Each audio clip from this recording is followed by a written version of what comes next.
ब्रह्मांडपदी श्री सप्तशक्ती महाग्रंथ श्री हिंदू धर्मग्रंथ याबद्दल आपण बघूया.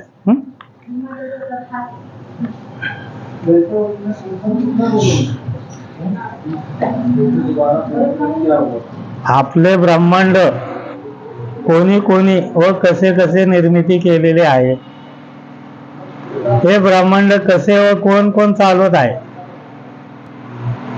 हे ब्रह्मांड कधी कसे व कोण नष्ट करणार आहे, त्या संपूर्ण ब्रह्मांडाचे आयुष्य एकूण किती काळ आहे, मूळ 12 ज्योतिर्लिंग दैवतांची व सर्व दैवतांची निर्मिती कशी व कोणी केलेली आहे, हे संपूर्ण ब्रह्मांड कोणी रंगबेरंगी रंगाने नटवले व सजवलेले आहे.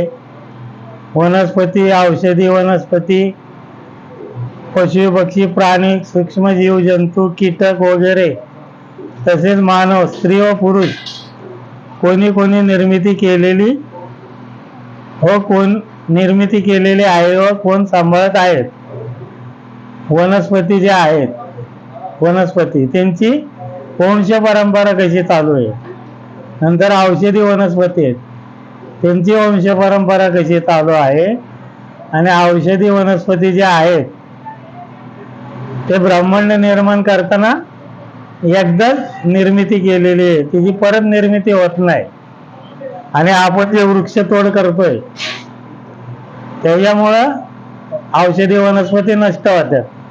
आणि एकदा औषधी वनस्पती नष्ट झाल्या तर परत त्यांची काही निर्मिती होणार नाहीये. ते ब्रह्मांडात एकदाच निर्मिती केलेली आहे. आणि औषधी वनस्पती म्हणजे आयुर्वेदिक, याला दुसरा इलाज नाही, म्हणून वृक्षतोड करता कामा नये. अतिशय महत्वाचा विषय येतो.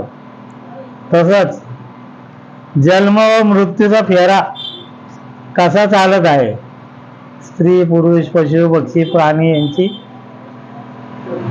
कसं चाललं बाबा, तसेच कोणी निर्मिती केली यांची, स्त्री पुरुष मानव यांची निर्मिती कोणी व कोण सांभाळत आहे.